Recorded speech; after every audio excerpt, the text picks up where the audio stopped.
Radio. All right, and 3, 2, 1, and we are live. And this is Infiltrate Radio, and you guys are listening to now episode number 46. I'm Patrick Joanne. And I'm Biz LaChance. That was on mute. And today on the show, we've got Rick Masi. Did I say it correctly? Yep, you got it. Yeah, man. Filmmaker and fellow musician. And from the looks of it, you got something behind you. Are those movies or are those... Oh, this is one of probably about 6 DVD shelves that I have. But this is kind of my nostalgia wall I have right here. Yeah. I don't know how much of it you can see. You know, I'm going to tilt the camera up a little bit. I like the sports almanac in the back. Is that from Back to the yeah. Future? Oh, yeah. Yep. Each one of these items is a little movie reference. So I'll just quickly go over a few. Let's see. I've got the Handbook for the Recently Deceased from Beetlejuice. Sports Almanac from Back to the Future. I don't know how well you can see anything next to it, but right next to that is the drawing that April O'Neil does from Ninja Turtles. Yeah. And then one of the harder to find ones that I had, I don't know, are you guys familiar with Are You Afraid of the Dark? Yes. Yes. Yeah. Okay. Right up at the very top, I don't know if you can see it. The Ghastly Grinner comic book from Are You Afraid of the Dark? Nice. What's That's the USA What's that? Today? What's the newspaper there? The USA Is that Today? a Back to the Future Part 2 reference right there? Actually, no, that's a Ghostbusters. Okay. There's a montage that they do in Ghostbusters where they're getting more famous and stuff. And one of the things that they show on the screen is a USA Today cover. So That's awesome. yeah. All right. Well, as per usual, we'll get the kind of the moneymaker out of the way here. But we're drinking stuff during the show, and if anyone wants to help out the show, it helps keep us on air and keeps us doing what we're doing. So any of the links we post on our social media, if you click on those links and purchase something directly through there, we get a little bit of pocket change, and Biz doesn't have to eat leaves out of his backyard for dinner every night. What? I think you're muted, Biz. You're muted. Yeah, he's talking, but see, Sorry about that. I said, I think they turned off his power. Is that a vegan joke?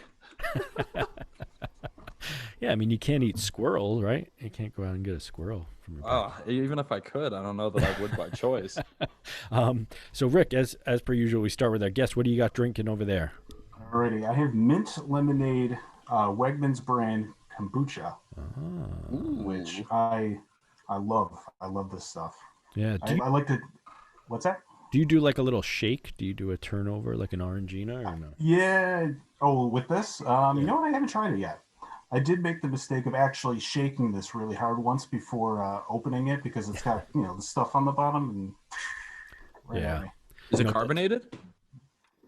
Yeah, I think it's naturally carbonated. I don't know if that's true or Yeah, not. most I was going to say, is that a thing? Natural carbonation? Yeah, I didn't know that was. most Yes, it is. fermented foods. Biz, you didn't know that? Come on. So not beer. Well, beer sort of. I know. Like it expands. It has a sense of like gassing that it does, but like No, so it's not bubbly. It's just No, it is. So the same thing with cider is made that way. Sparkling wine, Biz, you use I've never had carbonated cider. I'm sorry. You use yeast to carbonate it, and basically what it does is it gives off gas just like yeast does or whatever, and that stuff at the bottom is actually called lees. And I know this because I owned a cider bar I don't know. once. I was gonna say I don't know if our listeners know this, but Patrick once owned a cidery. Yeah, which is why I know. But it's the same way you would make cider is the same way you'd make kombucha, except it's made with tea or some sort of juice with it too. So, but it's got the lees at the bottom, which that's basically dead yeast. So that's what actually carbonates it. But if you put too much in there of that dead yeast, they'll explode. The bottles will explode. I was gonna say made the mistake of shaking it once. I have a story similar to that. I got a 6-pack of it, and I guess the back of my refrigerator is more like a freezer than a refrigerator. So I had them like pressed up against the back of the refrigerator, and all of a sudden I'm sitting there, I'm watching some show on Netflix, and I just hear like boom. I'm like, what the hell? I thought maybe it was part of the movie, but it was like not was like, that's a weird thing to be at this part of the movie, like an explosion. And I went to go get like a water or something, or maybe a beer, and I opened up the refrigerator door, and there was frozen kombucha just literally everywhere inside. And I don't know if anyone is, if a lot of people know what kombucha smells like, but it's that fermented smell, because I got a berry one, but you still get a little bit of that like fermented, almost like a beer or a cider exploding in your, It's kind of got this one kind of has like a vinegar taste or not taste, Yeah, but vinegar is. Yeah. Vinegar is a good way to explain it. It does smell very vinegary.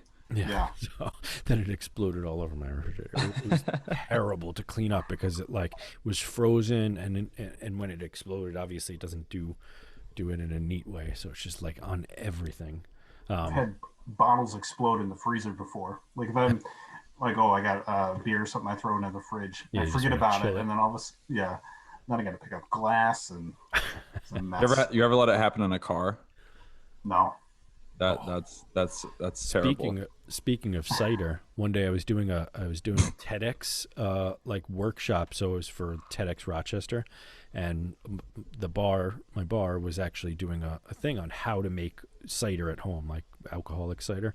So I had this big gallon-sized jug of like homemade cider that we had made at a class we had done at the bar previously. I was going to show because we didn't have enough time. We only had 15 minutes for this workshop. And so we go through it and I show it all, go to bring it back, and I have it sitting, and luckily I have a lease, and hopefully Nissan doesn't listen to this podcast, but I had the big jug of cider, and homemade cider isn't like store-bought cider, especially when you don't know what you're doing, which I certainly am not an expert cider maker. So I had it sitting there, and it's just got the little thing at the top to let the CO2 out, and a little bubbler. And sitting there, and as I'm driving, of course, it freaking tips over the whole gallon of this. Like, it's as if you had spilled kombucha, like a gallon of it all over the passenger side of your car on the mats. That smell just, luckily, like 3 months later, I had to trade it in for the lease, but it reeked. Like, I'm glad I never got pulled over, because it just stunk like alcohol and like vinegar and cider, like apples, like raw or rotten apples, Yeah. Well, enough about how kombucha can ruin our lives if we spill it. What are you drinking, Patrick? So I'm drinking a little something seasonal that I got for Christmas, and it's Celestial Seasonings Sugar Cookie Sleigh Ride. Sleigh Ride. Ooh. Yeah, man, it's fucking delicious. It literally tastes like a sugar cookie that's got like sprinkles on it, but in a tea. So low calorie. Is it caffeinated, naturally caffeinated? No, or it's decaf. Yeah. So not only am I alcohol free here, right? I'm also caffeine free, except for, of course, my sugar free Red Bull that's sitting right next to it. I gotta have something, Biz. You can't take gross. away from me. As for me, I decided to go with I don't know how to pronounce this. Bay. Oh, I've seen those. Yeah, this is natural antioxidants. It's lemonade. It's got 1 gram of sugar, 10 calories. It's super delicious, honestly. It's a very thirst quenching sort of like flavored beverage. It doesn't taste like there's like a ton of sugar that, like, if it was hot and I drank it, I feel like I wouldn't be like regretting that I drank it. I also have a homemade chocolate and vanilla mint milkshake. Oh, that sounds delicious. There you go. What kind of ice cream are we talking here? Are we talking Breyers or it's chocolate and vanilla? No, it's chocolate and vanilla Wegmans. We're not bougie with our ice cream brands. Right. I don't like extremely rich flavors. There's very few chocolates I can even mess with because like they're just a bit rich, you know. But onto less pressing matters here. What do you put in your milkshake? Is it just, are you a purist where you just go ice cream and milk, or do you add a little chocolate syrup to it? Okay, where are we going with this? When I mentioned that my wife made it, like, I literally have no idea. I got on the podcast. She walked over and was like, "Here's a milkshake," and it's got mint flavors in it. And I know she had some mint extract. She just had me go buy chocolate and vanilla ice cream, so it's got both of those in there. I could see. And then I'm guessing the rest of the ingredients are probably love. I would have to guess. Is that sprinkle of cinnamon, sprinkle of love? Is that what they're calling it these days? Little dash of love. Little dash of love. All right, so Rick, we didn't come here just to talk about the drinks and business love of milkshakes and his wife. Although they do say it does bring all the boys to the yard, right? Um, yeah, you like that? Biz likes my dad jokes that I bring bring to the table. That's why he's still my co-host. But we brought you on the show to talk about some stuff you've been up to. What have you been up to recently? And I hear there's a film and potentially has something to do with music. Yes. So for the past 2 years, maybe a little bit over 2 years now, I've been working on this film called Turn Up the Night, and it's about the rise and fall of a 80s hair band. So right away, when I say 80s hair band, some people go, oh. Yeah. And how is it a full feature film? Is it? It's going to be a full feature film, and it's going to have all original 80s hairband inspired music in it. Excellent. Yeah. Yeah. So who's playing the music in this? Do we have, are you also, because you're a musician, do you also have music in the? Yeah. Oh yeah. So the process that we've kind of been doing as far as the songs for it is, for the most part, I'm writing the music for it. And then I have my buddy Kevin Sampson and Night Shift. He's kind of been my music coordinator. We've been friends for years. Years and years and years ago, we were in a band together, and he's been the music coordinator. He's been helping me kind of put everything together with the recordings and bring in a couple guys that are truly like experts in their craft. Because even though I know how to play, I know my limitations as far as like especially for like the style of music. Like you really want to have somebody who's like a virtuoso. Yeah. Like So guitar. are you scoring it from scratch? Like is the music made specifically for the movie, or you said there's songs from previous? Did you? There's a lot of the songs that are in the film. Like there's a song that it features kind of prominently at the end of the film that I had the makings of it probably like maybe even 10 years ago, that I was like, oh, I love this song, but like I really have no outlet to share it, because like I'm not the best singer, and it's very specific style of music too. It's not, I wouldn't say at this point it's very it's not poppy, it's not radio friendly. Sure. In a sense. And at that time too, like I started to shift focus to film, but I always had these songs, and I was like, I would really love for someday to do something with this. What? And then So is it based on your band previously, or is it kind of loosely based? Loosely based. It's kind of an amalgamation of like a few different scenarios. There's definitely like an autobiographical part to it, because years and years and years and years ago, I was in a band, and we were in a situation where we were we had an offer to be signed, and at that point it was kind of like, I like to say that if I can there's certain points in your life where you can kind of like pinpoint exact moments when you matured, or you realize in the moment like, oh, this is a major life moment. And for me, that was one of them. We were presented with this contract, and it was something that ultimately I didn't sign, just because I didn't like the way everything was starting to go. It felt, and I'll preface this by saying too that, the guys that I was in the band with, we're still all friends to this day, even though at the time that, it was unfortunate, because what happened was I ended up leaving the band over this particular situation. But like I said, we're all friends today, but at the time it was a situation where, you get that kind of corporate, machine that starts to, take over certain aspects of the music.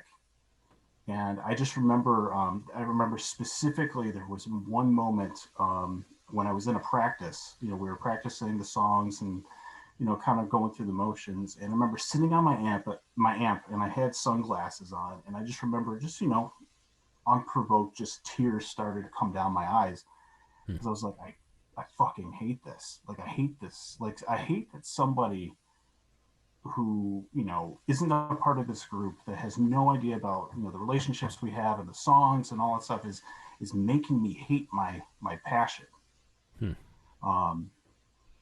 So I had to sit down with the guys in the band, and I was like, you know what, I'll always support you guys, but I'm like, this, I can't do this. I can't do it this way. Like, you know, and it was one of those things where I was, I was disappointed.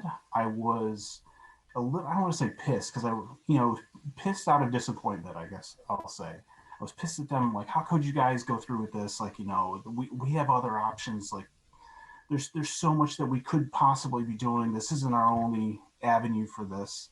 And, and they were saying to me, like, I can't believe, we're pissed at you too. I can't believe that you don't want to go through with this with all of us. Like, we're a tight unit, we're a family unit.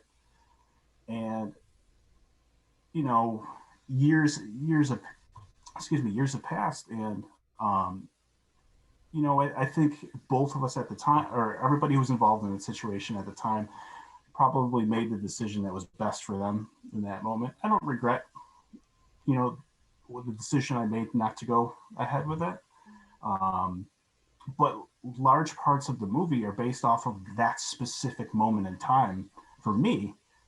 But using like the 80s hair metal scene, which was, it was got so popular so fast.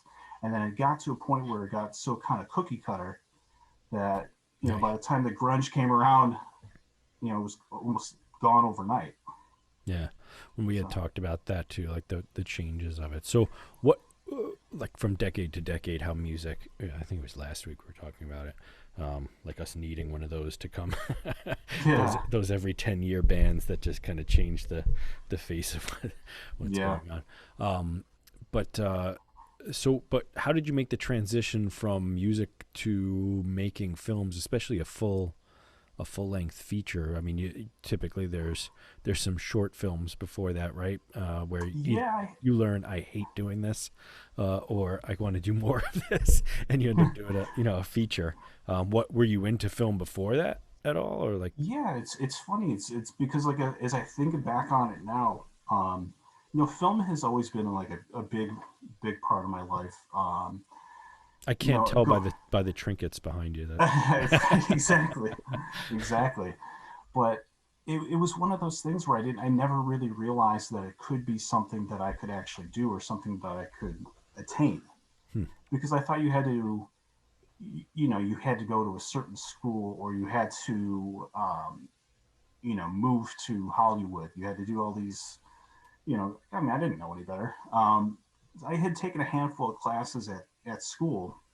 Like, I always maintained the interest as far as like films themselves, Yeah. and especially writing. Like, I was always kind of like coming down with ideas for stories, never really realizing if I was going to put them into like a book, or if I was going to put them like into a movie or anything like that. Um, so everything that happened with the band happened around 2007, 2008 or so. For the next couple of years, like, I went to school, kind of really didn't know what I was, doing with myself. I was working, I had a handful of jobs. So, I was living at home, I was making money, didn't really have any type of specific goal. And I ended up, I met my wife, got married, and I moved away. I moved from Buffalo to Maryland. And it was kind of like a culture shock for me, because, I had all of these things at home that I was comfortable with, all these places and stuff that I could go. And now I'm in this new place. All my friends are home, all my family's home. I'm with my wife, and, we're happily married. Um, What made you move down there? Yeah. she had a teaching job at the time, and it was one of those situations where, trying to find a teaching job in Buffalo was like non-existent. Hmm. So I was working for First Niagara Bank at the time, and I just happened to get lucky enough that there was one in Pennsylvania that was real close to where we were living. So I made a transfer down there. But while I was down there, I just out of nowhere, I started getting all of this weird kind of depression that I had never really had before. And it was all of those existential kind of like, oh my God, like what is my life amounting to?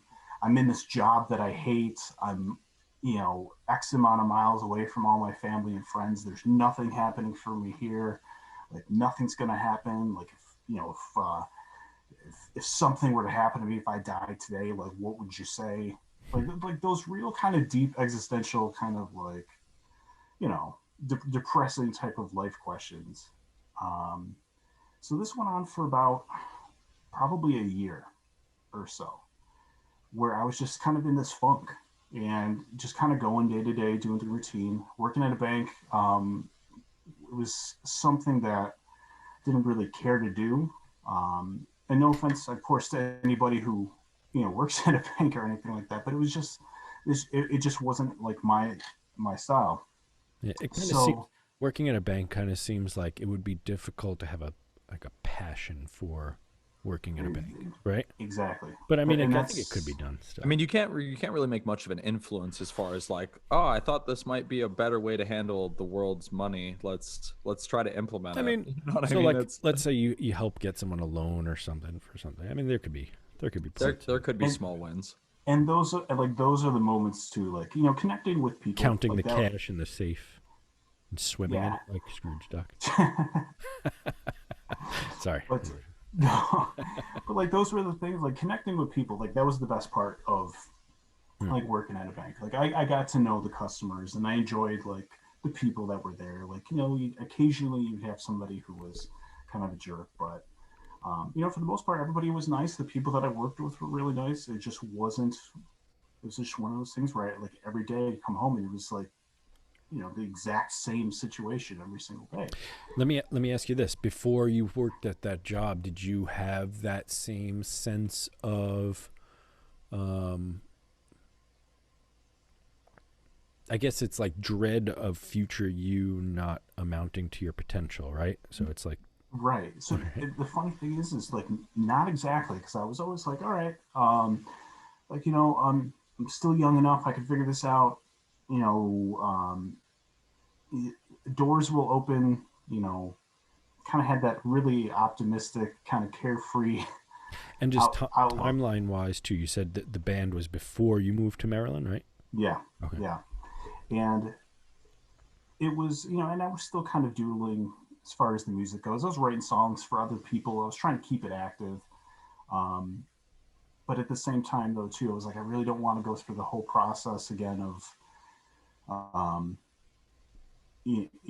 finding a band and kind of having guys. Like, it's tough to find people who are match the level of passion that you have about, Oh, something. I agree. Especially bands. Like, are you going to find 4 or 5 people who are going to, want to practice, who are going to, want to do all these things? Because life gets in the way.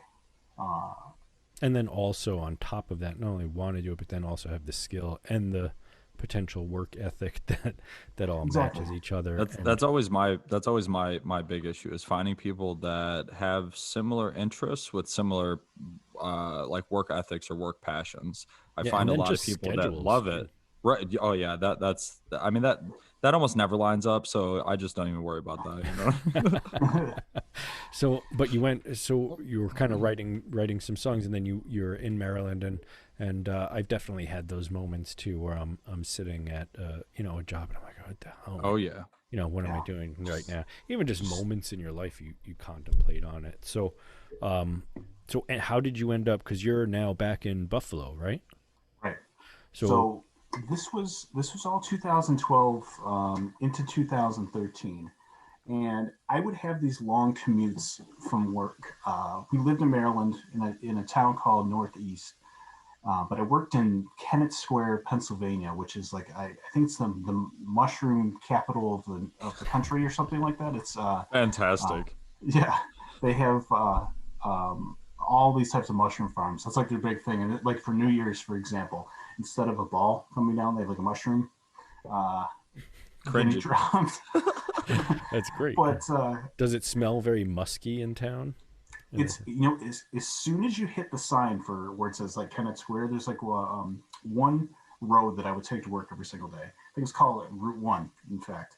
As soon as you saw the sign, it was like a wall. It was like a wall of steak. Really? So it actually does. So kind of Yeah, like like Hershey, Pennsylvania. You got the chocolate smell, yeah. and you get it. I'm sorry. What was the Yeah. name of the city in Pennsylvania? Kennett Square. Kenneth They Square. actually they have a botanical. I'll just say botanical garden. I don't know if that's the actual name for it. Longwood Gardens is the name of it. And a couple of years ago, they were voted best bathrooms in the country. Wow. But Like best public bathrooms, I would suppose. best Right? public bathrooms, Yeah, yeah. I've been in some ritzy public bathrooms, and I've never been in there, so I'd like to see what it looks like. Oh, we should do that. We should write a book about the fanciest bathrooms in the United States. With That's my favorite thing about being an author is that everyone's always like, Biz, you know what? You know, we should write a book, aka I want to throw a bunch of ideas at you, and I'd like you to write a book for me. Yeah, bathrooms. So go take a tour of the United States and go into every public bathroom. I want nothing more than to go into the dirtiest, most You got to commonplace. take pictures while go. you're inside the public bathrooms too. Sir, do you mind standing next to this urinal and posing for this book I'm writing? Lights, full LED trust me. lights. You know. I walked in and I was like, "This is nice." All right, excellent. So mushroom cat. So anyone that's listening that's really super into mushrooms, that would be the place to end up. So sorry. Okay, so you were you were doing a lot of commuting back and forth, and what made you end up like, you know, were you doing film or anything back then? Were you making? No, I hadn't even it hadn't even crossed my mind as like a reality yet. So what actually kind of happened was as I was making these commutes, like, you know, I got a 45-minute commute, and you know, you get bored of the things that you normally listen to. So I came across a podcast of Kevin Smith. You know Kevin Smith, filmmaker, Yep. Of course. Clerks, Dogma, Mallrats, and it was just something that I would listen to on my drive, and I'm like, oh, this is really funny. Like I like him, like I know him, I like him, I like his takes on certain things. It brings a good vibe to the drive, right? Yes, exactly. So one of the first podcasts that I listened to was a podcast of him and his co-host, and they were listening to a taped recording of Kevin Smith, like on a cassette tape from like 1990. So they were listening back to all of this, like, you know, him on tape in 1990, talking about like the world and all of the, like, you know, the drama of the world of being like an 18 or 19-year-old or something like that. But they're grown men, you know, they're in their 40s now and they're listening to it. And I was dying laughing just at like, they're poking fun at him. And like they're listening to these stories and he's kind of filling in the blanks of all this stuff. And it got me to laugh for the first time in like probably a year, like a year and a half. Wow. Where I kind of just fell down, you know, the rabbit hole at that point. Because, you know, I'm watching the videos, listening to the podcasts, and I'm like, I love all the things that he's talking about. Like, I love these movies. Like, and it wasn't just his movies. It was like, you know, there'd be like a Bad News Bears reference or something like that, or a Jaws reference. But he would talk about his personal experiences, like, you know, in the film business and how, like, when he made Clerks, you know, they made it more or less on a shoestring budget and the process of them getting, you know, Sundance. Right. So it was really interesting. But then I came across, like, what actually did it for me was there's a video, and you can find it on YouTube. It's, if you type in, like, Kevin Smith talks about being an artist. And it's like 11-minute long video. And it's a Q&A session of somebody asks them, like, you know, podcasting, movies, writing books, like, how you have the time. And you know how when you're kind of in a funk, you know, a million people will say something to you. They'll give you advice and they'll say something to you, but there's only like one way or one person who's going to say something to you in a certain way that's kind of right way. Yeah. Yeah. It's going to make it snap for you. And it just happened to be, for me, it happened to be him. And it was this particular video where he said, he's talking about how the, you know, time, about how we're always kind of hurried for time. and he tells this anecdote about his father passing away, and his father had a heart attack. But the thing that you take away from the story is that his dad died screaming, and his whole point was he's like, this is a dude who loved his family, like, never really made any waves in the world. I go, and if a dude like that can, like, die screaming, like, there's no reason to not try to accomplish like any kind of crazy wild dream that you have. Right.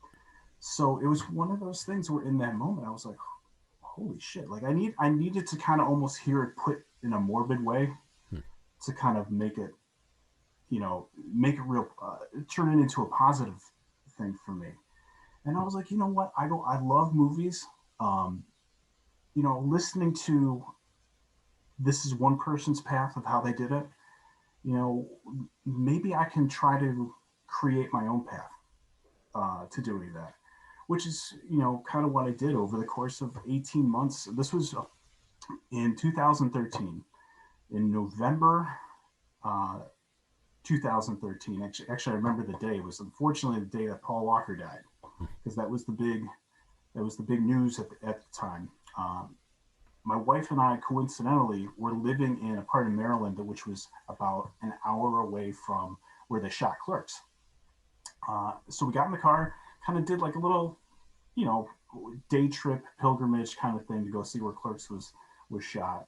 And it was exactly like how you would see in the movie. Like I walk in and there's a dude, and he had probably like 20 scratch offs, like $1 scratch offs, sitting there like this, just mumbling to himself, and $5. And I was like, this is great. Like this is exactly like what I would picture in the movie. So that was like my little pilgrimage of just like, okay, I'm gonna give this a shot.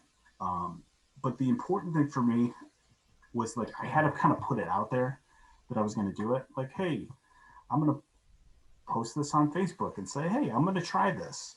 And over the course of 18 months, I wrote a script, and at the time it started at like 130 pages, which, if you equate one page to 1 minute, 130 minutes, I was like, yeah, we're probably going to have to cut this down dramatically. But, I watched, there's a channel on YouTube called Film Riot where they take all kinds of topics for people who are just getting into filmmaking.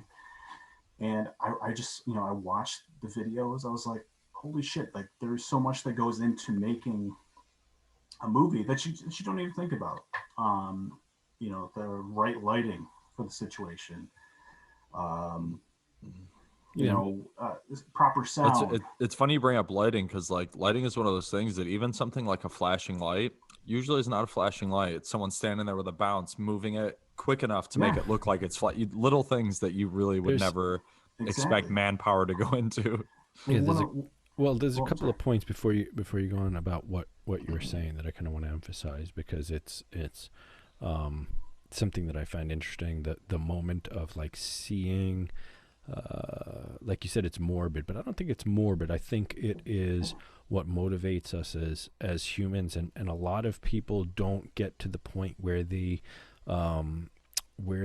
do or go after, I guess, their passion until either it's too late or they have an epiphany, and usually that epiphany is that they're not going to live forever.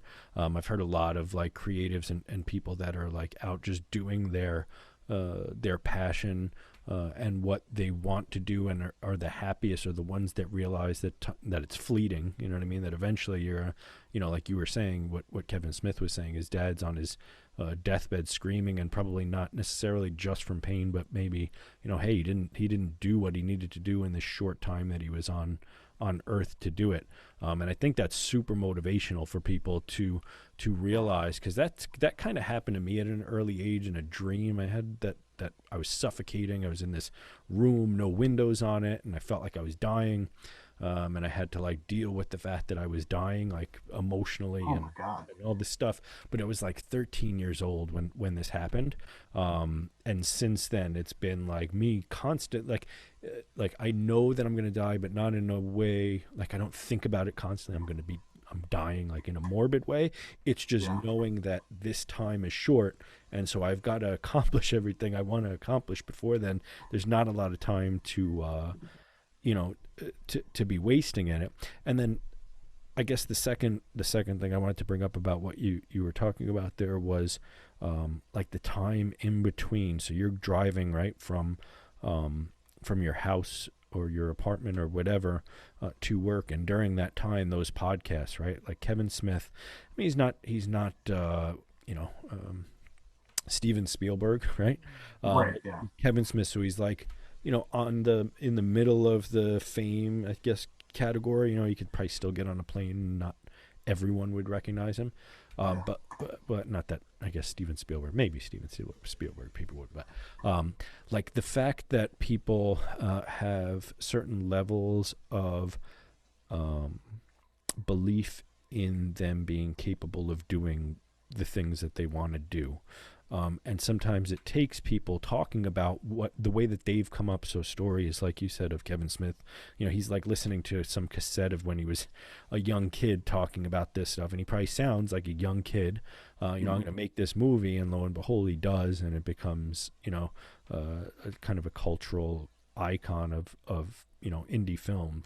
And so I think what stops people is two things. One, thinking they're going to have forever, right? So sometime in the future when I retire, I can finally go live out my dreams on some beach, right? And have a daiquiri every day for the rest of my life. That won't get old, right? Just drinking a daiquiri and not doing anything all day. But like thinking that you have forever to wait. And then two, thinking that feeling of like, and almost everyone we've talked to, Biz, on this show has had this thing of like a belief in their vision or what it is that they're doing. There's an imposter syndrome, right? Where you believe that you have the ability to do it, or you pretend at least that you have the ability to do it or do this thing. You put into the air to be your future you. But in actuality, I mean, everyone, if any other human can do it, then any other human can do it, right? So if there's a Steven Spielberg, he's a human being just like everyone else. So realizing that too, and that famous Steve Jobs quote, realizing that what does he say? Realizing that the world was built by people that are no smarter than you, is the day that your life changes, when you realize, oh wait, if that guy could do it, I could freaking do it. If that doofus Steve Jobs can make a multi-million-dollar company, I can freaking do it. And I think that's kind of the realization as you started listening to this. It probably humanized it a bit, which is why I like podcasts too, is because you get like the human story behind, instead of just the product, the entertainment product. Exactly. So you went on this pilgrimage, and then did you immediately go home and start like making short films on what year was this? This is 2013. Okay. And so not good cell phone cameras, but but it was like right after that, like I had a little book where I jotted ideas and stuff down. And I was like, all right, well, what kind of movie would I want to make? And I was like, well, I really like who's a filmmaker that I love, and I love Spielberg. I love all of these big time names. Like, but the guy whose style that I really like, so I love David Fincher, and I love the movie Seven. And I was like, I would love to make, a movie just like that, and like that style, and that kind of like crime noir type style. But I wanted to have characters like a couple of years before this, when I was at college, I went to UB. We watched a movie by Orson Welles called The Lady from Shanghai. I think it came out in the 50s, 53, if I'm going to have to guess. Him and Rita Hayworth. And I'm like, I love the style of this movie. But I loved, like, it was another crime noir type movie. And then, of course, Rian Johnson, one of his earlier films was a movie called Brick. And I was like, I love all of these films. And I'm like, I kind of want to try and see if I can make like a crime drama. But, kind of keep certain elements of all those different types of movies. So I started writing this script. And one of the things that I've always kind of like, just for me, became a little bit more natural than any other aspect of filming was writing.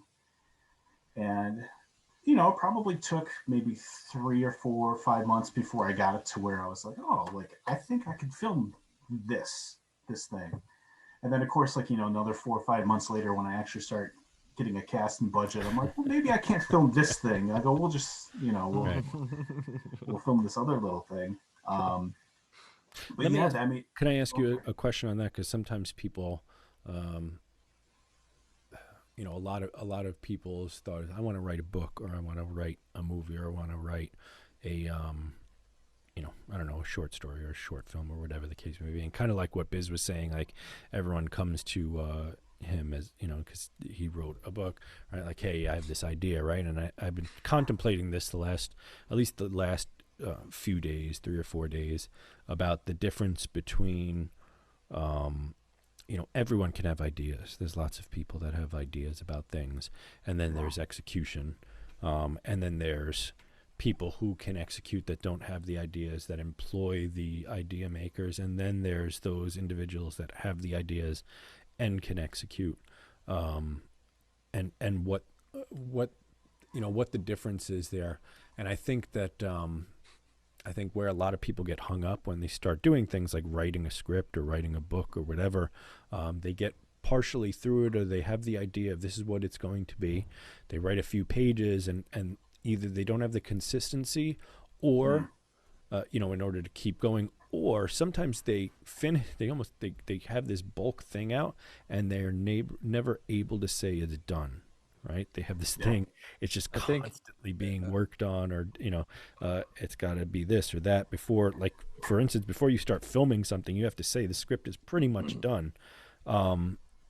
Like, do you feel that? And Biz, I know you're about to say something, but my question is, I guess, did you finish the script and say this is good enough? I want to get this product out, because at some point it's got to be good enough, right? It's Yeah. not perfect, but it's got to be good enough to put out. Like, was there a moment where you're like, all right, I'm good, after the 100th revision of, Yeah. And you know what? There were two things that kind of kept me in check. I feel like one of them is that like I mentioned before, I kind of put it out into the atmosphere. Like I put it on Facebook. Oh, I'm working on this. But I was like, for anyone to believe that I'm actually doing this, like I have to show something. Like I got to constantly be like keeping myself accountable in public almost. Um, so I would try to do like, do updates, but try to have like more substantive updates than just hey, like, hey, I got something cool I'm working on. Trying to actually show not necessarily script pages, but like just show like this is the process that I'm trying to follow, and including right like finishing the script. And I had gotten to we were going on vacation. I feel like by this point it was 2014, and I kind of set that deadline with myself, like okay, like we're going on vacation. I want to have it done. I don't want to be worrying about this by the time that we go on, because my wife and I were going to Italy. I was like, I got to have it done. And it was so like it came down to like crunch time where somebody was like actually waiting for me to send them the script. And it was like the night before we're going. I'm like, trying to type it. It's like 2 o'clock in the morning. We got to be up by like 6 or 7 or something like that. And I got it done. But when I get into like some of those types of moments too, if I have like a deadline, um, I really kind of like dig in at that point. That's what Scott said last week. Our guest last week told us that he unfortunately works best when it's crunch time and it's time for the deadline, like tomorrow morning, and he's been Yeah. dicking around the whole time. That's when he feels like he works best, which seems to be pretty common. Yeah, he made it seem like it was like almost like a negative thing, but I don't think that's necessarily the case. I think a lot of It can people, be, but especially before you get into, it being like a job, like if it's a passion thing that you're doing, and it's not necessarily, big budget, where of course you have pending deadlines and things like that. You kind of have to put these deadlines in place for yourself so that you have something to hold yourself accountable. to hold yourself accountable. And Yeah. I think that's one of the benefits of social media too, is what you were saying before, where you put it out there. Like, you say, and I I think it's a certain personality that likes to keep their word, right? When they say something, right? So it's a good motivating factor if that's something that motivates you, being looked at as, oh, this person didn't do what they said they were going to do. To put things out, I'm quitting smoking, I'm quitting, I don't know, drinking, I'm quitting this. I'm going to make a movie. Putting out this album at this particular date, and even if it moves slightly, I think certain personalities, it helps to motivate them to finish or to have some sort of product at the end of that. Yeah. And I've always kind of said, like, this has kind of been like my mantra for like the last couple of years. And it's really comes from like that, like exact point is that I was like, okay, this is the first time I'm doing this. I go, but I don't have anybody who, like, I have my friends, like my close, friends who will support anything that I do. But like, what about people who, people kind of on the outside of that? Like, I want to get people interested. I want to be able to work with people. I want to network. And I have to be the type of person that, like, you have to see the work. So I've been saying it for years. Like, if you're passionate, if you're earnest and honest with people, and like if you're willing to do the work and willing to show that you're doing the work, like people will naturally just believe in you and like get behind you because they can see, you know, uh, the labor of your love for whatever it is, like whatever project.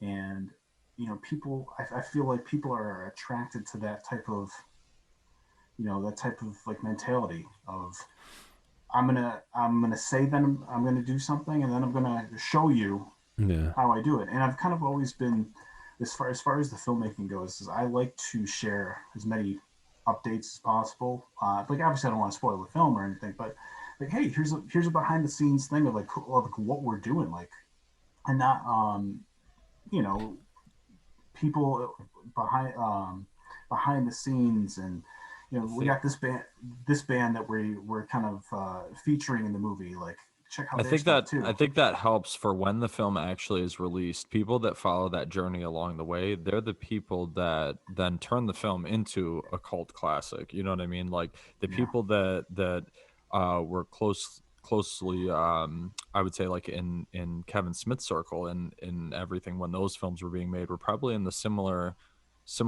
situation, that when they saw like what he was doing, when he would share pictures, when he would tell them in-depth details about what was going on, they were probably the ones that when they saw the film, they're like, oh my god, this is the store we go to all the time, can you believe it's in a movie? Like, you know what I mean? It helps inflate the balloon that is the reputation of the movie. Well, I think that people are sorry. So I think people too have an innate fear of failing, so they never start anything. But that can either like cause you to not do anything, or it can you can use it as a motivator, right? So putting it out there and putting up constant updates, at some point it's like, wow, I've really hyped this thing up, I've got to actually deliver something at the end of this. Well, I think making sure you're following the right formula too, when you asked him earlier, it's about kind of following the right formula, making sure that you're not just aimlessly writing a story. Maybe start with your climax and build to how can you get to your climax. Well, what will happen after your climax, rather than just kind of aimlessly writing because I have a love for this one character that needs to go do this. Well, what's he going to do after? I don't know. Like maybe he'll do this. Oh, I got an idea after it's already trailed. You know what I mean? It can go off on tangents if you don't follow the right formula to your artistic success, whatever that particular outlet is. You know what I mean? There's a way to write a script to make sure that it follows the proper Right. Sure. Well, that's of course that's one thing, but I'm saying actually doing it, right? Actually going out and writing and finishing it is a whole nother ball game. Then right. That's discipline. That comes down definitely to discipline. And I think it was that. Oh, I'm sorry. Oh, I was going to say that partially comes from forcing those deadlines on yourself and like this fear of, hey, if I don't deliver, everyone's going to be like, oh, this guy doesn't finish anything he starts. And I think it was like it was the perfect time for me to do something like that too, because I had already, the year before that was just it was a shit kind of year for me as far as like, like I said before, like those big existential questions of like, where's my life going?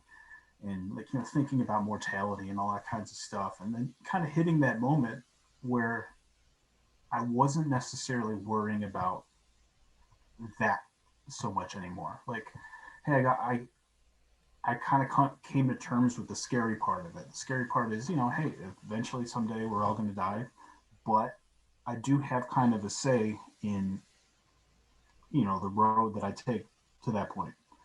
And I think at that point I was writing the script for it, and the movie's name was On the Level. I don't even know if I mentioned the title of that movie yet, but I think I was in a place where I was like, okay, like I'm gonna put myself out there, and like if I fail, hey, one, I did it, and I got that out of the way, and um, but two, okay, well, that didn't work out. Like there's still all these other things that I like. Um, but it was one of those things where, as I was writing it too, as far as my mental state, in many ways I was feeling the best I felt in a long time of just like doing it. Hey, I'm working towards something. Like I feel like I have some type of purpose with this now. Um, and like I said, I think as far as like Kevin Smith goes, it just took that perspective to Yeah. kind of make that that light bulb go off Yeah. and really set it off at that point. So Yeah. So, well, what I was going to say to what you're saying about how you came to it is I think similar, across the board, which is why I kind of relate to what you're talking about, like the death thing and it being morbid, yeah, because it's such a motivator. Even if people aren't innately aware, like conscious of the fact that that's what they're motivated by. I've kind of like, but by speaking to a number of people, I've found that there's something there. There's like a legacy that wants to be left, or a memory, like an immortality that wants to be left, yeah, by human beings. And I think that's what continues to make us successful. As a species, is like the ability to want to leave something for future use, if that makes yes, sense, or yeah, your children, your great grandchildren who you'll never meet. There's something innately built into us that wants to set up something for them, which is I don't know if any other animals really do that, but I think that's the key to, like, why humans have been successful, right, because we can look into the future almost. yeah. Um, but so if you were to say, was it worth it to go ahead and put yourself out there? Was it? Did your life crumble before you, and everyone point and laugh and say you're you're a filmmaker? No, you got to go back and work whatever No. job.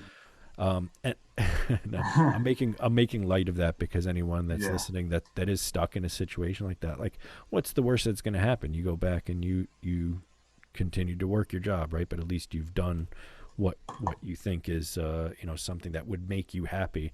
And you said it did bring you like joy, right? To have the yeah. purpose. And if it would have failed, like I mean, I didn't make any money from it, but that like the things that ended up happening after the fact were definitely beneficial. Looking back on it. But even if it did fail, and it wasn't that great of a movie, and you know XYZ, I probably would have done it again. Yep. And just kind of, hey, like this are the mistakes that I learned from the first time. And actually, funny story. I'm sure maybe we'll get to it. Is the second movie that I did was a film about making a film, and it was based pretty Brave much on meta. all of the stuff that we had learned from the first go out. Um, like all of the funny things that, again, like first time filmmakers, you don't even think about. There was a situation where we were filming, and like the battery runs out. Like, oh, do we have extra batteries? Do we keep? Do we just pretend that we're still going? Like, do we? Um, maybe next time we should like pack some extra batteries with us or Right, something. right. Just like goofy stuff like that. Um, but no, like what ended up happening is I I have a lot of friends that work at there's a movie theater locally. It's called the Dipson Amherst Theater, and it's a local theater in Buffalo, and we had the premiere there, and we had cast family, friends, and we actually sold out the room. And I don't remember how many seats. I'm just going to guess and say like maybe 200 seats, which for me was like a huge, Yeah. like 18 months from start to finish, like start to premiere. Yeah. And hey, we sold out this room. That's and like, impressive. yeah. So, I mean, but the cool things that kind of came from that was, I started seeing people talking about it, excuse me, that I didn't know. Like, local film actor Michael O'Hare, who unfortunately passed away this past summer, was the first person within the film community, because all the people that were in my film at the time were people who more or less were in my inner circle. And there was a handful of people who were just themselves kind of getting into making movies, but talking with somebody who was actually in the Buffalo film community, and having him reach out and just be like, hey, like, he made a post and stuff too. Like, I saw this indie film from this new person, somebody, to watch out for. It had all these really kind and nice things to say. But from that relationship, Michael would introduce me to people like, oh, hey, like, I'm working on this project with this person, like, you should connect. And like, that's how I ended up meeting like a bunch of people that I met within, the Buffalo film community. Wow. Yeah. That's kind of what is the point here too, is that networking, but the fact that when you put it out there, you said you had how many, 100 and something in the audience? I think it was somewhere between 150 to 200 people, maybe. All right. So you think, okay, I'm going to put out this small thing. You end up reaching, even if it's 100 people, let's say 100 on the lower end of that. Let's say it's 100 people. Each one of those people, if you put out a piece of art, you've said something of significance, will go out and talk about your vision, right? This thing that you've put together.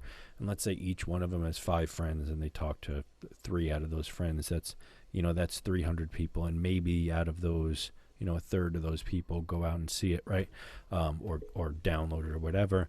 The thing is that it spreads, and what's wonderful about the time we're living in now too is the ability and the ease that kind of like spreading of a message can happen, and that could be good or bad, right? Right. Yeah, exactly. But again, I think I've been trashing social media, but I think that there is some good to it, like being able to put yourself out in the hot seat, for everyone to judge whether or not you're doing what you need to do. And I use it as a tool like that too. As a matter of fact, when I was speaking of the bar, when we were starting the bar up, I had never run a bar. Yeah, never owned a bar, but I did a very similar thing that you were talking about, where you were posting updates, and we've talked about like entrepreneurialism and small businesses and things being like, making music, or being like, an artist, that it's a creative outlet, and you're creating something out of nothing but your brain in a lot of instances. So that's, you're buying a franchise or something, that's a different story. Yeah. But movies and music are like the purest form of that, because it's so like in the ether what it is. I mean, you've got film or whatever, but social media helps to spread those things, and you can get a message like your music or whatever, or film, out to so many people so easily, and you don't think that you're moving the world at all, but you are. Right? Somehow, you and I, who probably would never have connected had you not made that short film, right? Or listen to that Kevin Smith podcast, right? That one time in your car, we would never be talking, and who knows what that leads to in the future. So, it just I just want to encourage people to make those small steps towards things that they want to do, because time is short. And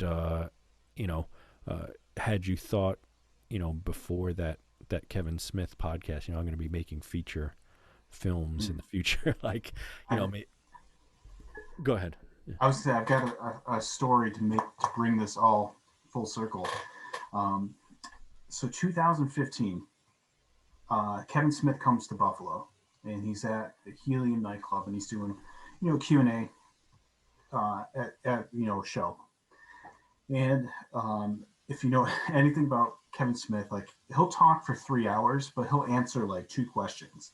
Like he'll just kind of riff off of like somebody will ask him a question, and he'll riff for like an hour and a half, 2 hours. Um, so I just happened to be lucky enough that I got a chance to be somebody that asked him a question, and I led with like at this point the movie was filmed, the movie was in the bag, and I was like, hey, like this what you said about this was like a huge influence on me to like I just made my first movie. And he stopped me right there. He goes, tell everybody in this room right now about your movie. And I was like, what? I'm like, there's like 250 people in this room. And he gave me the floor for like a minute and a half, 2 minutes to kind of just talk about what it is, where it was going to be showing. And I was like, how fucking cool is that? Like, this dude owes nothing to me at all. But the fact that, he gave me the floor to just for a minute and a half to talk about that. I was like, that's so fucking cool. Like that is like one of those things that I will always remember, and I will always respect the shit out of that. And like I try to, because of that, like I'm somebody who likes to be really collaborative with people. I try to bring people who have, certain talents or certain whatever to whatever project that I'm working on, because, there are so many people are talented at whatever it is. And, all it is that, sometimes they just need a platform. And hey, like I'm doing this thing. So in the end, Kevin Smith, like that's pretty interesting that you ended up at you just happened to be finished with it, and you went to a Kevin Smith talk. Sorry, Biz, were you going to say something? No, I was going to say, is this the same story where when you went to ask him something, you were going to reference like Facebook and you accidentally called it MySpace? No, that was at oh god, where was that? That was like NCCC or something like that. Yeah, I remember you mentioned it. You like posted about it, and I was thinking, like, oh god, I was like, what a distraction away from the actual question, because your mind wanders for a second. You accidentally called it, and I was gonna say, of course, that makes it even more full circle, because not more than 30 seconds ago, Patrick was like, I've been bashing social media a lot lately. So what's that was Go ahead. I'm sorry, what? I was gonna say, what's the name of the new movie that you're? Oh, the new movie is Turn Up the Night. Yep. So where can we find? Because I don't think you actually mentioned websites or anything before that. So. Oh well, see, that's the thing is we've been working on it for 2 years. We still have, because of COVID and everything, we are still in the process of working on that film, trying to get that film made and out there. The rehearsals are going great, though. Let me tell you. Well, do you have a Facebook page or anything already? We do. It, though? What's that? If you search for it, it's Turn Up the Night Movie, but I think it's something like Facebook.com, maybe /TUTN or TUTN movie, maybe. Okay. And that's what we've been trying to do for the past year, is since everything kind of went, downhill a little bit, is we've been trying to keep the page active. We've been working on music, throughout the whole year. In fact, I can say that one of the big things that we're going to be doing coming January is we're going to actually have a release of one of the songs, like an official release of one of the songs from the movie, because we put out clips and like little teasers and stuff like that, but never actually the whole song.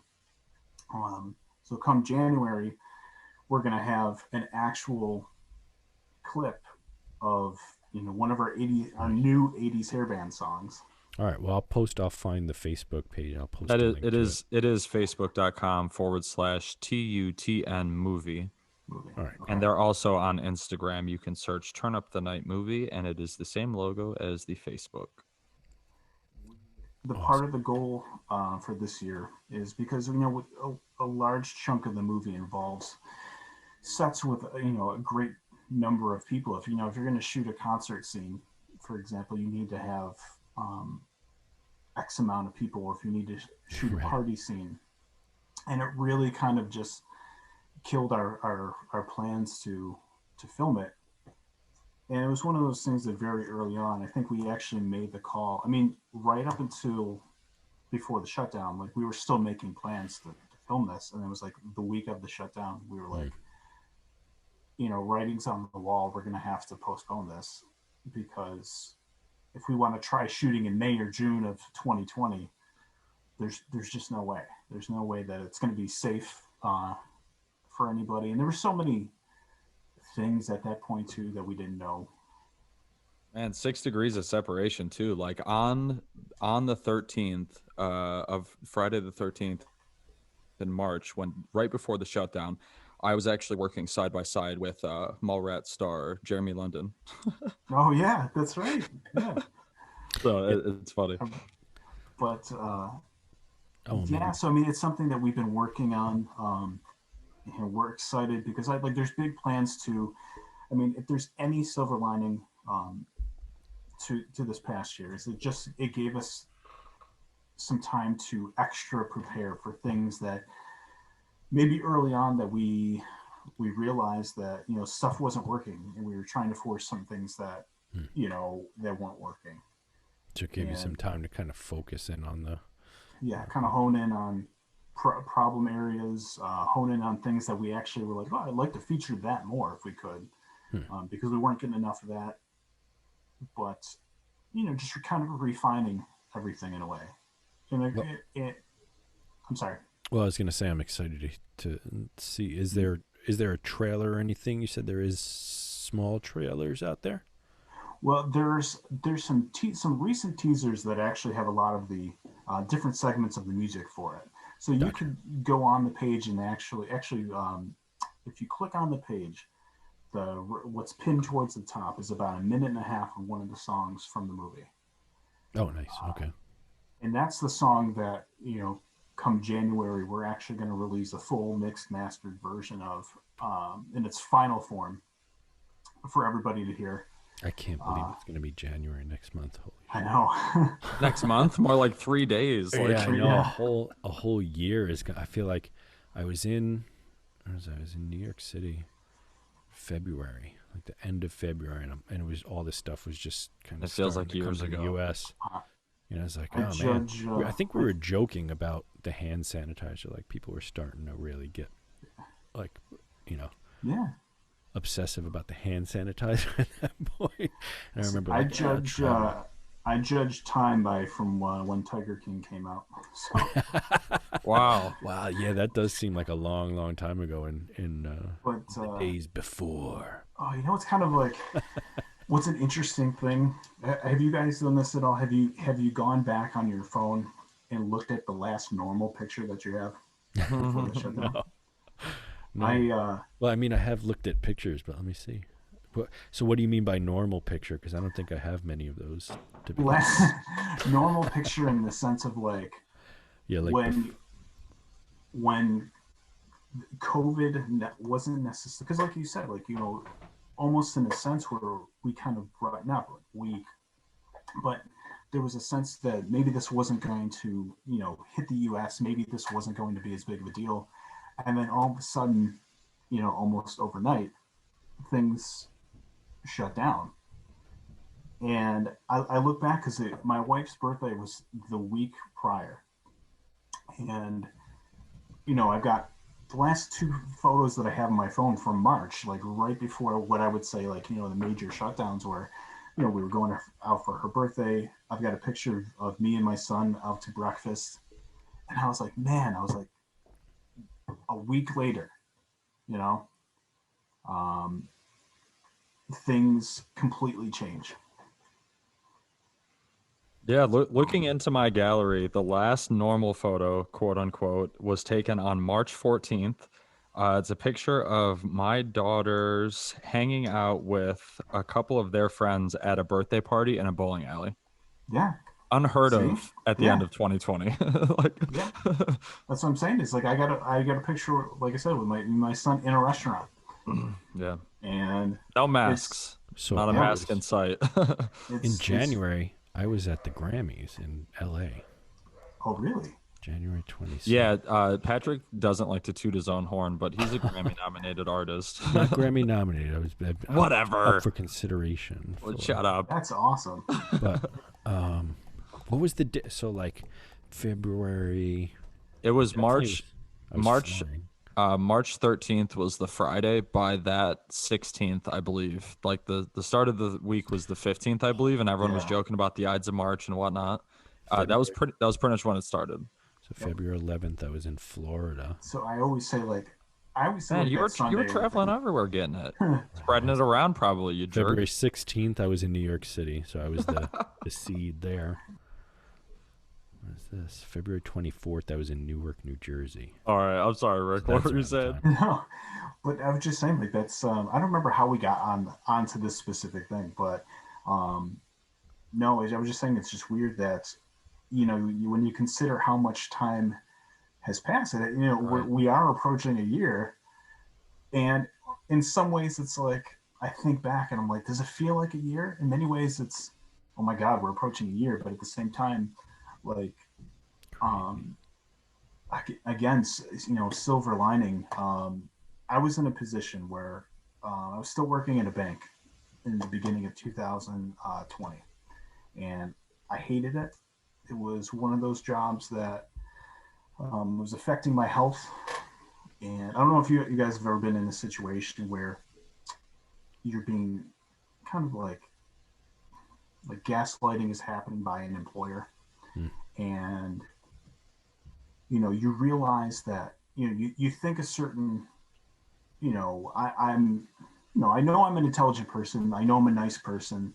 Why is everybody kind of treating me like I'm not? Like, is there something wrong with me? Like, am I as dumb as they're making me seem? And then you realize that you're kind of being taken advantage of in a way. So the week leading to the shutdown, I was in a situation where I was getting paid X amount, but but I was getting paid more than anybody in the position. And it was because they wanted to move somebody from a different bank in, but they didn't have space, kind of that kind of bureaucratic stuff. I was laid off the week of COVID, like leading up to COVID, when probably like depression was at its peak at that point. And anxiety, not depression, anxiety was at its peak. I'm like, I have 2 kids, at the time my wife was just in, was in a new job. I'm like, what am I going to do? I did end up, finding another job, thankfully. But the silver lining to a lot of this is that, I realized that I needed to slow down with a lot of things.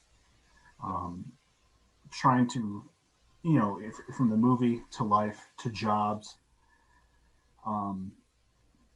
So like I said, like, if there's, it's been a shit year for a lot of people. I'm very thankful that, luckily for me, like my family has been okay. And, but I think overall it's kind of helped us maybe slow down and take perspective.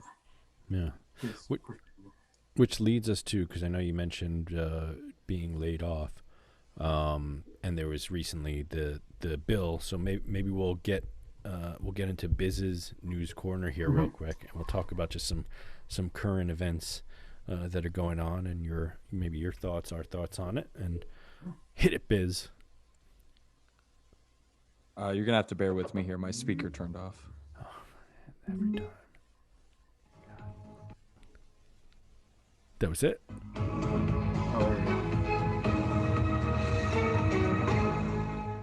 And here's Patrick with the weather. It sounded like those late night commercials, easy listening commercials. I think. You know what I'm talking about? Unfortunately, I do. I think Biz is actively working to make it worse and worse every time. I don't know how to make it better, or I would. But I think it's nice. It's a nice, a nice break in the seriousness of news, right? Yeah. Write in Infiltrate Radio podcast at gmail.com and tell Biz how he's doing on the He was yelling at me earlier, like, we need to get a better music. House approves increasing stimulus checks for $2,000 to Yeah, Americans an hour ago. Oh, did they actually do it? So it says the House approves it. Okay, so through the House, but then Congress has got to approve it, right? And the president's got to write off on it, which that would be correct. That was an hour ago that USA Today reported that to Google. Yeah, so unemployment. So what do you think? What do you think Trump was thinking? So they fought about, okay, this is the plan, right? Do you think that there was some sort of like inside thing? Because eventually he caved, right, and said, all right, I'm going to sign this.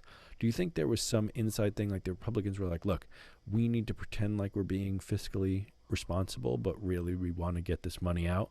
And so Trump is on his way out. So they said, listen, you fight this at the end, and then here. That's really giving the Republicans a very golden bow in this, I gotta say, because I don't think that was their idea at all. What do you think? Yeah. So what do you think? Opinions on it? Go ahead, Rick. You can go first. Yeah. Oh, don't leave with me. I got to formulate my thought. All right. I'll go first because I know Patrick wants to do the same thing. I mean, being the politician expert that I definitely am, right? Make sure that you take all of political this with science major. About 50 grains of salt. Yeah, but honestly, I think that when it comes down to it, being that he is a man of money, he probably realistically thought $600 is a joke. Probably wanted to give more, but was like, you know what I mean? Not really his cares in at the time being, you know, that he lost the election, everything else that's going on. And I think probably as it got drafted and everything, he was probably like, I want to give them more, not feeling great about it. And then when he got all the backlash in the media about it only being $600 and how it was his fault, I feel like that hurt his pride in such a way that he's like, listen, they're already dumping on my name for the last 4 years. The last thing I need is a kick in the ass on my way out. Like I need to show that I care, you know, after everything that we've been through. See, I think it might be partially a ploy also if his kids end up running for office down the line. Well, I think he will as well, and I think it'll be like something that, oh yeah, I fought for this 2000, and the Republican Party said, okay, maybe we'll go along with it to give it, right? Because we were going to do that anyway, let's say, right? And so now his kids have, well, we fought during the pandemic to get you, you know what I'm saying? More. Yeah. It's like a last little kind of like the last win, so that's the lasting taste that's right, because he's out. And to Patrick's point, that's not a bad seed to plant. I mean, not for anything, but I've listened to a podcast called Very Presidential, and it goes in depth, kind of like the years leading up to certain presidents coming into office, and so many of them really just had one of their predecessing, you know, generations before them plant the right seed. I mean, that's why the Kennedys, the Clintons, the Bushes, they're reoccurring names throughout presidency. You know what I mean? It's not coincidence that happens. Like, do you think that doing, let's say, you know, that goes through, do you think that is going to be something that the majority of people are going to be like, hey, you know what? Well, he did get us the, you know, I think, or is it? Yeah, I think it made some Democrats take his side when they have never. Maybe even if it's just on this one issue, it gave him a little bit of a soft spot for sure. But overall, I think that, unfortunately, I think that our current president pissed off a lot of Democrats, Republicans, and kind of like Americans alike when he kind of was childishly like fighting against the election results.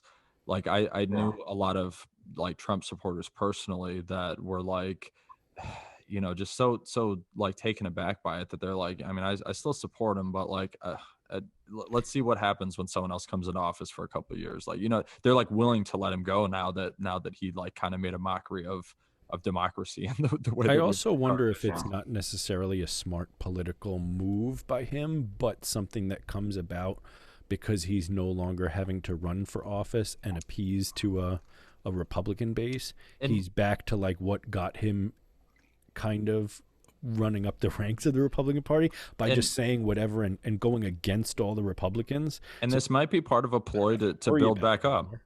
Or even Definitely. I don't care anymore, so fuck that. I'm gonna just go against the Republican Party. I've got nothing to lose. I'm gonna go back to, my business after this and whatever. Well, Because I feel like that's almost more his style too. Like it's more of a like, well, I've got nothing to lose, so fuck it. I'm just gonna, do you, do you you know, think that do you think the 2024 run is a real thing? Do you think like he's going I to doubt actually? he wants that. I, I don't I think he I think necessarily he. wanted it from the start of I it. don't think so. I think he wants back to the reality star lifestyle Yeah. kind of thing. The But who knows? Maybe he's setting it up accolades because his without kids want it. responsibility.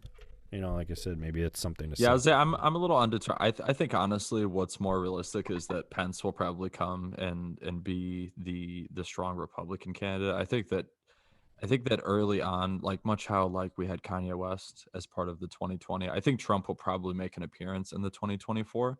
But again, I don't know shit about political science or anything. So like I don't know like when it comes down to Trump's intentions, like if Trump feels like he could take 4 years off and come back and make a change because like let's be completely honest, like I don't think that Trump is sitting in the Oval Office thinking he's destroying the company or being super racist. You know what I mean? He's not sitting there with an evil eye like many people like to depict him as. He's sitting there thinking he's doing the right thing and thinking he's not being selfish and things like that. So I would say that beyond that part of it, Trump is still a relatively healthy, intelligent, and wealthy guy when it comes down to like a politician. So for him to run in the 2024 election, I think would be completely likely. But again, that's just again giving him a level playing field that doesn't say that he's a bad guy or what have you. Let me ask you this. So there's some talk about if you're traveling next year, the need to have a vaccine passport, which means in some way you've been stamped as being vaccinated. How do you guys feel about that? It's a weird I'm. double-edged sword, right? This It this is, whole yeah, like the keeping people because safe versus your personal. I know how like I feel personally about it. Because like by the time it gets to me to us, it'll be months down the road. Um, I know a lot of people are saying that they want to, wait and see. They want to see the research that comes out. They want to see what the effects are on people that have, got it No, they now. don't. Of course, I know that's They're for, liars. for well, that's like I said, for me, like I've kind of at a point where I'm like, all right, well, it's gone through this process. They've been very candid about what the process has gone through. I'm okay, me personally. I'm okay. If it was offered me today, I would take it. But that's me. You know, everybody's got their own, comfort level of, as far as taking it and when they want to take it. But I've seen enough that I would feel comfortable. Do you guys know, is it like many vaccines, is it labeled vaccine because it's going to like you get the shot and then there's next to no chance you're going to get it like when you get a chicken pox or a measles shot, or is The it something that's like how the flu shot is where it's not really a vaccine, it's more or less like an immunity booster for that strand that year? what it is so apparently the reason it's two step is, and this is what I've heard from a friend of mine, that definitely nerds out about this kind of stuff. Hmm. His brother is actually a biologist and deals with stuff like Nice. that, so he gets Nice. really into it.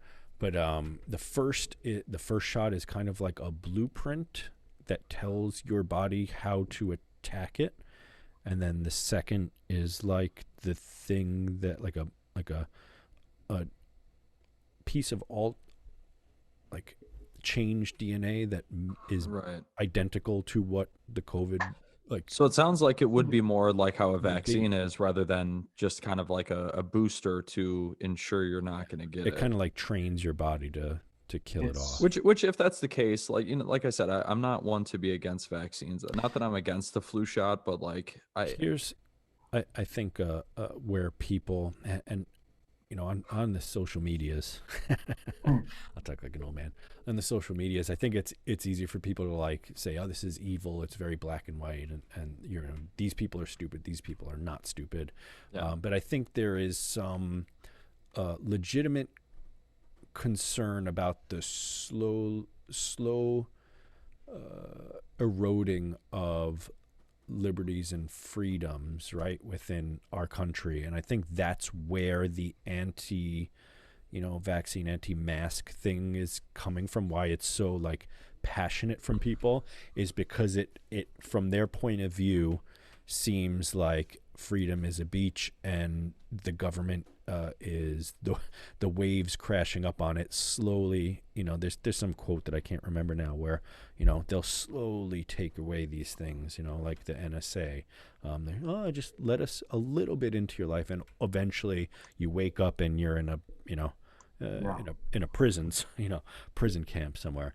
So I think that's where the concern is coming from. Whether or not that's something that is a valid concern in terms of the vaccine, I don't know, but I'm sure that there are nefarious players that want to utilize it as an opportunity to do bad things, or get get a stronghold somehow on some sort of either political power or control.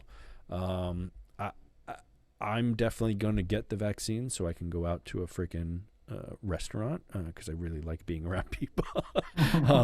And I'm not that concerned about it because, to be perfectly honest, I've put stuff in my body that probably should have killed me, that is probably worse than the vaccine, so I'm not that concerned about it. I do worry a little bit about the past. I froze up there. Oh, there we go. Yeah, there you go. You said you're past what now? Oh, the passport thing. I'm concerned about the passport thing, like putting a vaccine on there, and if you don't have it, then you can't travel, right? Because essentially what you're doing is saying, unless you allow us to inject you with this thing, then you're not allowed to freely. Well, that's already allowed to freely cross borders anyway, right? Well, you're not allowed to travel into Africa without malaria vaccines, and no, you can. Other you just shouldn't. No, I'm almost positive you can't. One of my close friends, and even my mom, when she traveled to Pakistan, there's like certain vaccines. Is it coming back? Like coming back is the thing.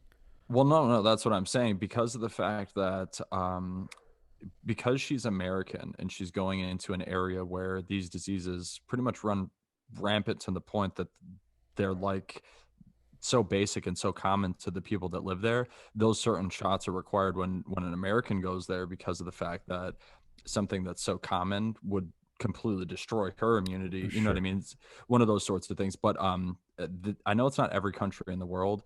So when I said Africa, that was the most broad thing, because it's considering that's the entire continent. But I know there are certain countries that require certain vaccines if you are from certain parts of the world, because of the likelihood that you've ever come into any of those types of germs in the past would be so slim that they, make it a requirement or what have you. But I think that there are also, I mean, when you consider like a requirement like that, I mean, kids have to have certain vaccines before they can go to school.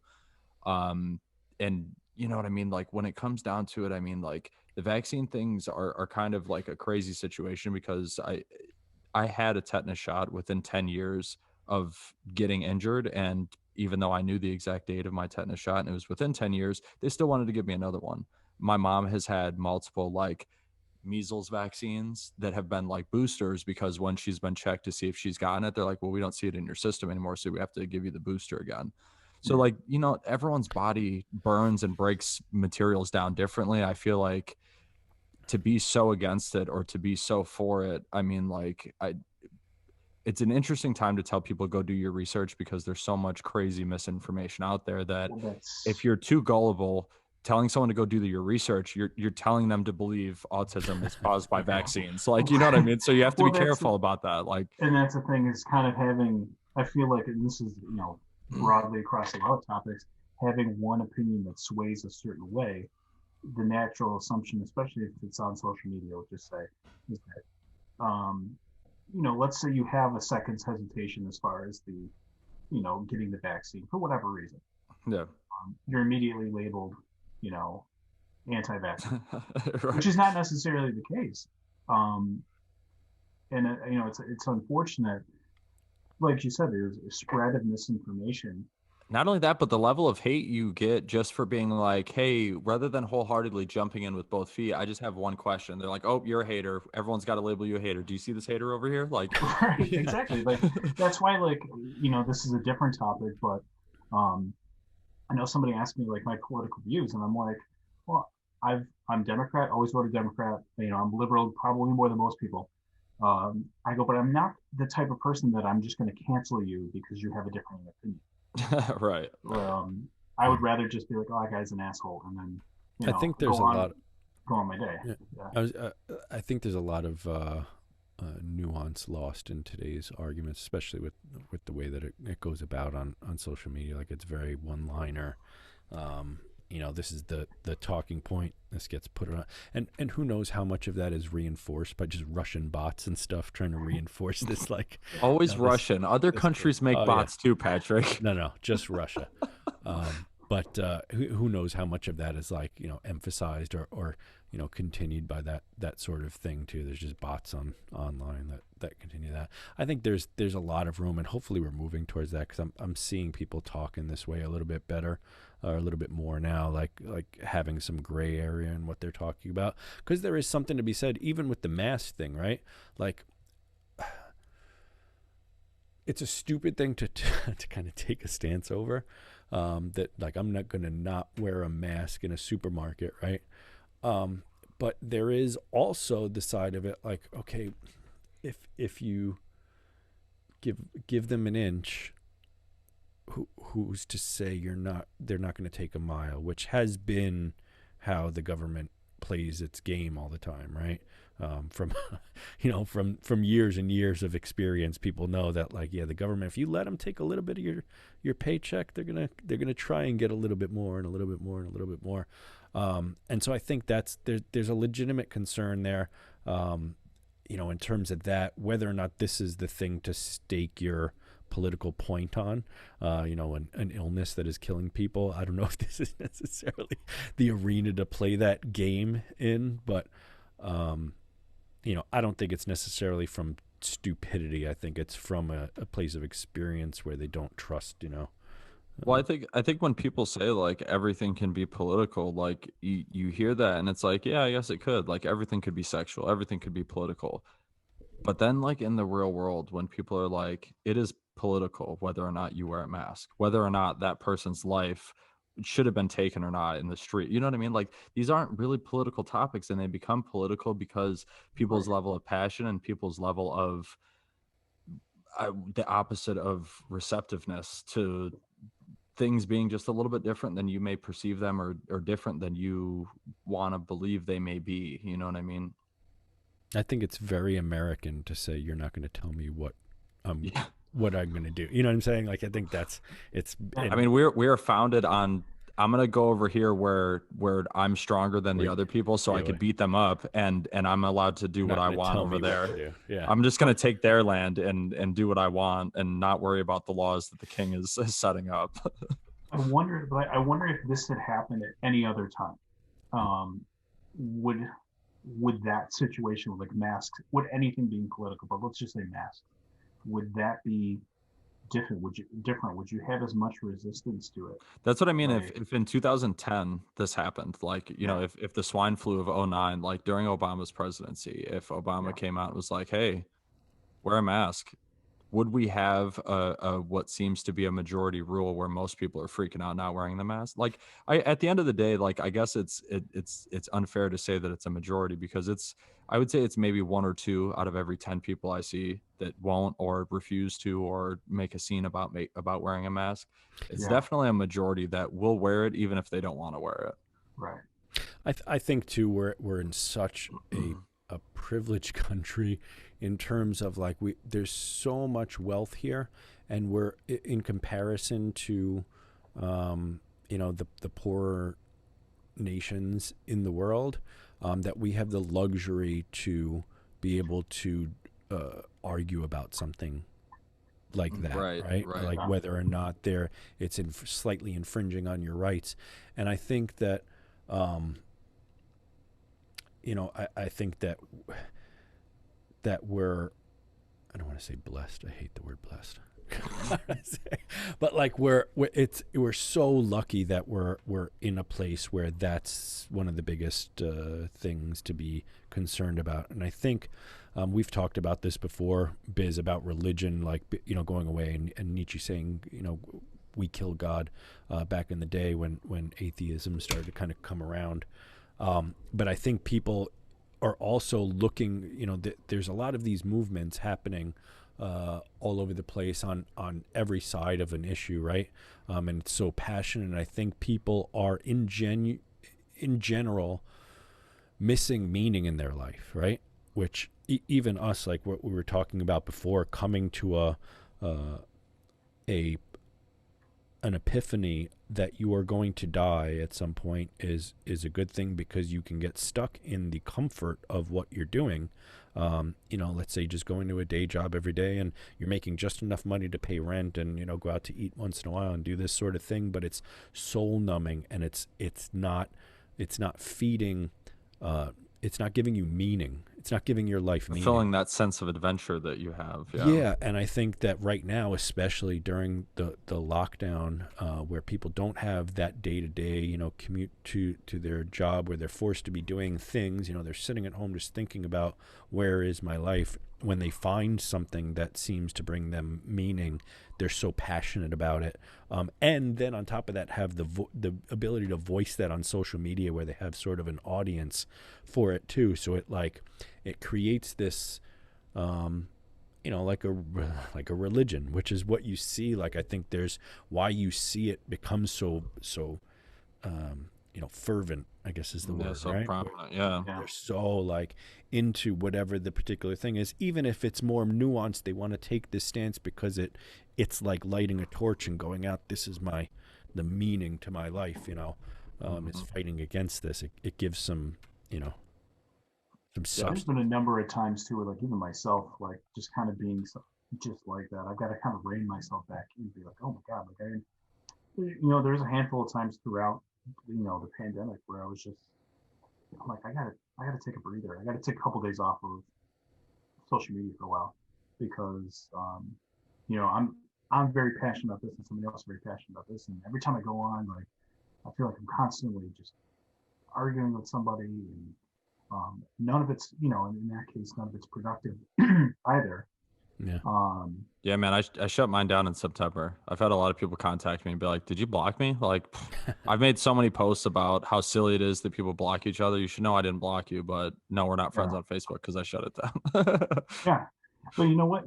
In those days that I had it turned off for a while, I was like, I'm not worried. I'm not really worried about it. Like, and I came back and I'm like, nothing happened. Nothing groundbreaking happened. It's the same amount of arguing back and forth. Right. And I felt like I was all right. I'm like, I actually was able to accomplish some things. Have you guys seen that? Was it the Social Dilemma movie that's on Netflix? Yeah. Happened to watch that right around the same time. I was actually reading. Can I show a book? Yeah, sure. Yeah. I was reading this too, which kind of deals. Irresistible is the name of it. Who's the author on it?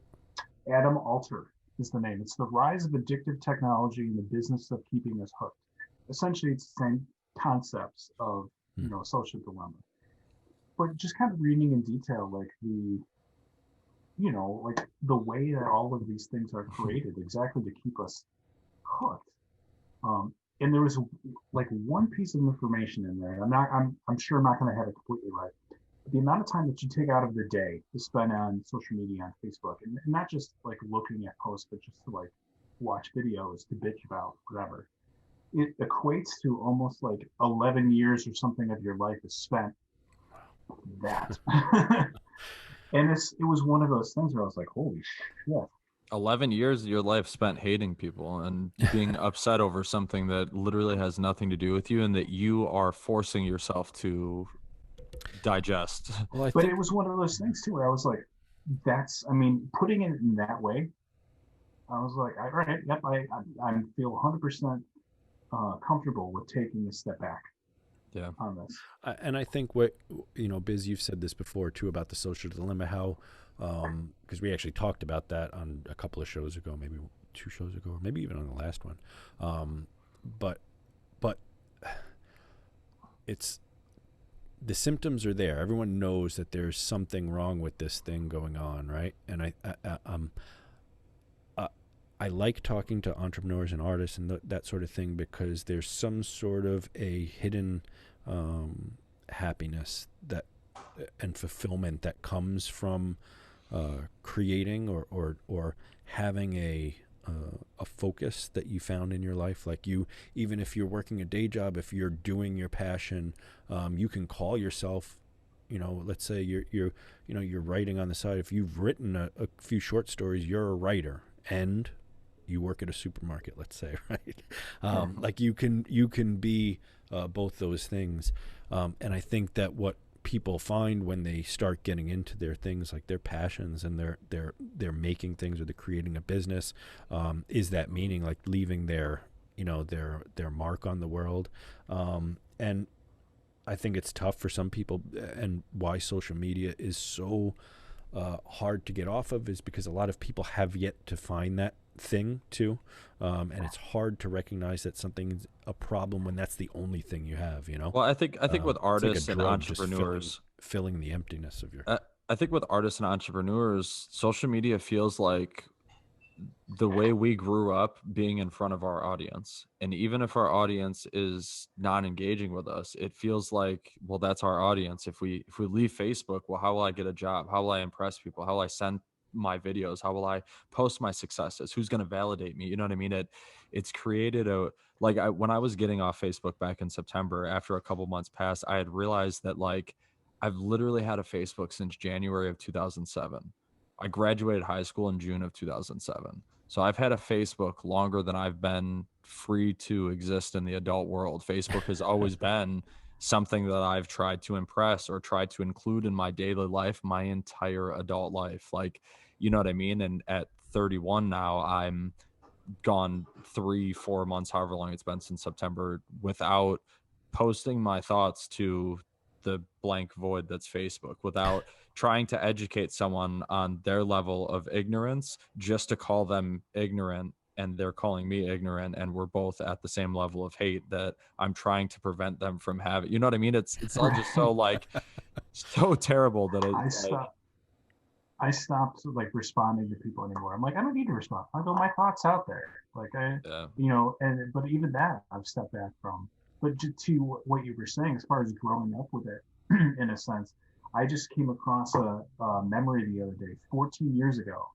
Hey, I'm 34, just turned 34 last week. Happy birthday.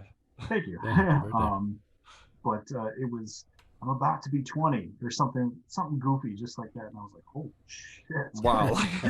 Yeah, like, well, what's a necessary thing though too, if you're creating something to get eyeballs on your project, sometimes it is necessary to have it. So I've learned that you can have the Facebook Pages app on your phone, and the Messenger app, as a matter of fact, which I still use that to communicate to some people. Same without the actual Facebook itself app, so you're not scrolling through the you don't have like a profile, and you can't see like the stories, you can't update your picture and stuff, but you can still communicate with anyone who has a Facebook, which is, it gave me a little bit of peace of mind too, because like as a freelance filmmaker and actor, you worry about if I cut off the 1,300 people that see and know that I'm a filmmaker every day, will I stop being relevant, and will I still get jobs? So like being on Messenger and on Pages, it helps because people are like, oh, hey, I see you're still here. I couldn't find your profile, but can I have your number so I can contact you about a job? Like it still is kind of like a lifeline to that Facebook world without actually being immersed into it. And like even out of natural habit, I realized once I deleted Facebook and deleted the app, and I put a different app where I had the Facebook app because it was a blank space, I realized that out of just natural movements of my hand and picking up my phone, I kept opening this random app that was now in the Facebook spot, and I was like, this is a problem. This is a problem. Like, got to put a good app in this spot so that I keep opening, my my better apps.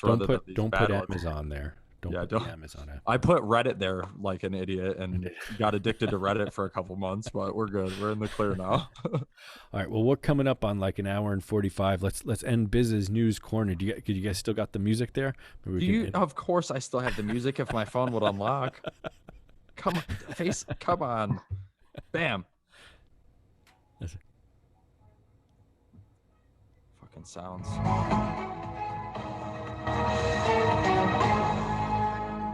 And that was Patrick with the weather. live from the news megaplex.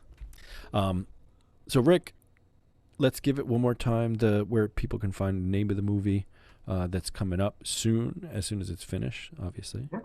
So it's the name of the film is Turn Up the Night. It's about the rise and fall of 80s hair band. It's at facebook.com/TUTN movie. So TUTN stands for Turn Up the Night movie. And we also have Instagram page as well, which I believe it's the same. Biz might correct I believe so. I believe it is. Okay, yep. It's the same picture, same everything. And then let's see what else. Do you have a page for Masi Posse, or is that just? I do. I have a Masi Posse Productions page. If you were to just do a search, Masi Posse Productions, I have like my own little working on it being like film. You know, it's a film production, but at the same time, I also have like an Etsy shop where I do custom T-shirts. In fact, I'm wearing one of my T-shirts right now. I doubt you can see it, but it's yeah, it's hard to read. Shining. But all work and no play makes Jack a dull boy. Nice. So, but I have like a lot of movie quotes, references, merch. Type shirt. Yep, yeah, merch. Nice. Awesome. So everyone go there, download. I'll post the links to it. And we'll have to have you on the show again once the actual movie comes out. Hopefully, we'll all be out and about here, and you could have large crowds. And let me know if you need an extra for that. Oh, yeah. And Rick, thanks so much for casting me as the character that earlier in your life story, you said that guy was the guy that you really just fucking hated to your very core. I appreciate being able to embody that role. You play it beautifully. In fact, there's a clip floating around of Biz in character for when we did like earlier filming and stuff. Please go check that out. Oh my God! Stop! We'll have to get a link. Shoot me a link to it if you get it. I friended you there on speaking of getting off of Facebook. I friended you, so I check my computer every once in a while for the Facebooks. But real quick, the name of the song that's going to be coming out in January, it's called "The Only." The name of the band in the movie is Boy Elroy. Some people might get that reference, the Jetsons reference. But that will be on the page, and if you go on the page now, there is a 1.5-minute clip of the song that's featured in the movie. So, how didn't I wear my Boy Elroy shirt today? I can't believe I always wear local merch. Next episode, I promise I will wear it. All right. Well, you let me know if there's a crowd scene. I'm just gonna go any crowds that are around after this is all done. I'm just gonna stand in them. You don't have to pay me nothing for, even if it's a film. Don't care, as long as I could just stand in a crowd. I'll be happy. Like elbow to elbow. He could be one of the musicians that come to that party scene, man. Those early screening things we did for the party scenes, man. I'm gonna love how that's gonna look, man. It's gonna look great. As long as they're elbow to elbow with people, I'll do anything. All right, Rick. All right, I appreciate you being on the show. Let us know when it's done, and we'll have you on the show again to talk about it. Absolutely. Maybe we'll start doing some like clips or something of movies. We could do review shows. Yeah. Like stop the movie mid. We got enough actors and filmmakers. We could pull that off for sure. That's right. All right, Rick. Thanks for being on the show. Everybody, thank you for listening. Yeah, thanks, Rick. Sorry, I know you were going to say. No, I was going to say thank you guys for having me. This was fun. Yeah, of course, man. And keep Han Solo in his carbonite there. We'll do. Nice and safe. But thank you guys for listening. We're on episode 46, so coming up on 47, we'll let you know who the guest is next week when you listen to the show. But we appreciate you guys listening to us, and again, if you want to send us any questions, concern, guests you'd like to see on the show, I'm working actually on hopefully getting a doctor from one of the from an ER in here too, because I'd like to talk about what's going on in the hospitals and stuff too, and see what their opinion is on all this stuff. But I'm Patrick Joanne. And I'm Bizzle Chance. And we will talk to you guys next week if we feel like it. Infiltrate Radio.